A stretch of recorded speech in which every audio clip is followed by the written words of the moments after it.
In an age of rising calamity, Lahaina is the latest painful experience in what will be a common feature in our lives.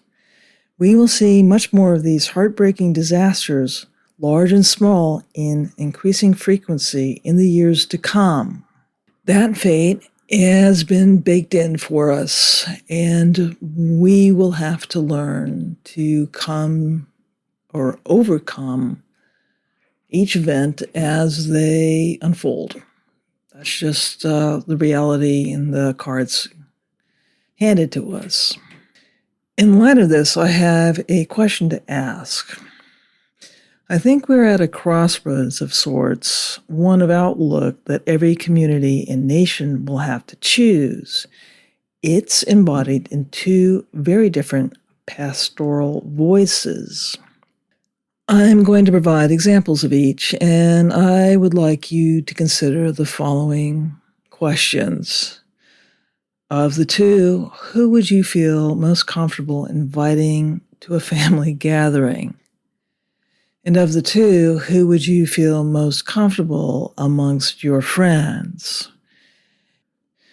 And if you and your community faced a tragedy like that endured by Lahaina, Hawaii, whom would you have to minister to the community in its time of need? And I tell Christians that one of the reasons we need to reject wokeism is because it actually robs us from our ability to suffer for Christ. You know, if all of my persecution is only as a result of what my country of origin, my skin color, my socioeconomic status, my gender, my sexuality, if all my suffering is because of that, when do I suffer for Jesus? Yeah. And as believers, we are called to suffer for Christ because the world we know hates God and therefore hates us. But if we take all the credit for that hate because of some sort of just temporary marker in our own life that that distinguishes us from another person, I think we're really robbing God of the glory that can be given to him in the face of persecution.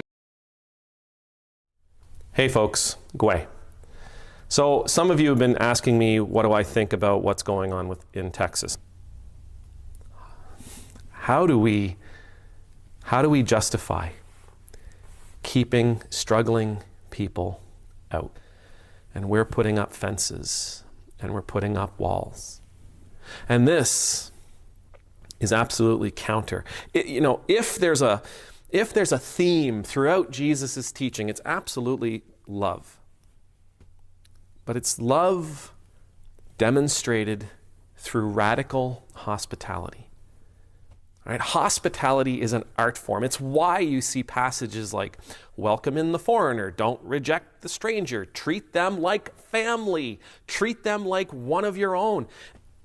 And in that, we hear what our call in a situation like this actually is. It is to be radically hospitable to those who are coming to us. It's not easy, right? Providing hospitality is not easy. It's really stinking hard. It is really hard.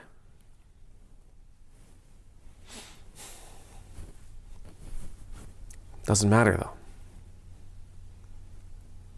Providing hospitality in that radical way, in that extreme, terrifying way,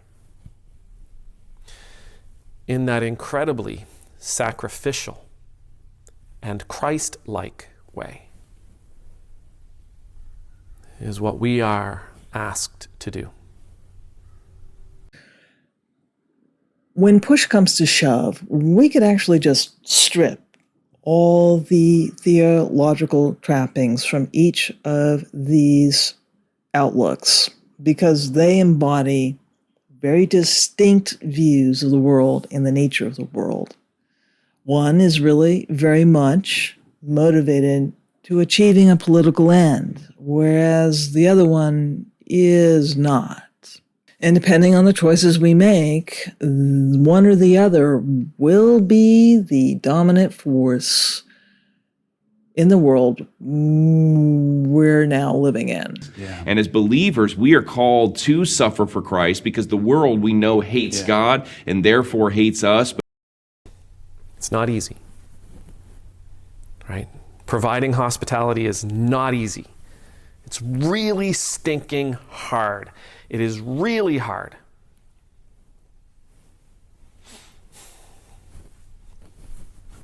Doesn't matter though. Providing hospitality in that radical way, in that extreme, terrifying way, in that incredibly sacrificial and Christ-like way, is what we are asked to do.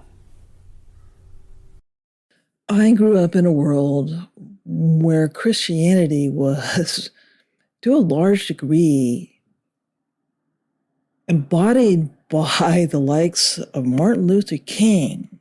And in the decades since Reagan, I've seen that end of Christianity be pushed completely off the public forum to be replaced by a very different version of the faith. And you might guess that I think it has not served us very well at all.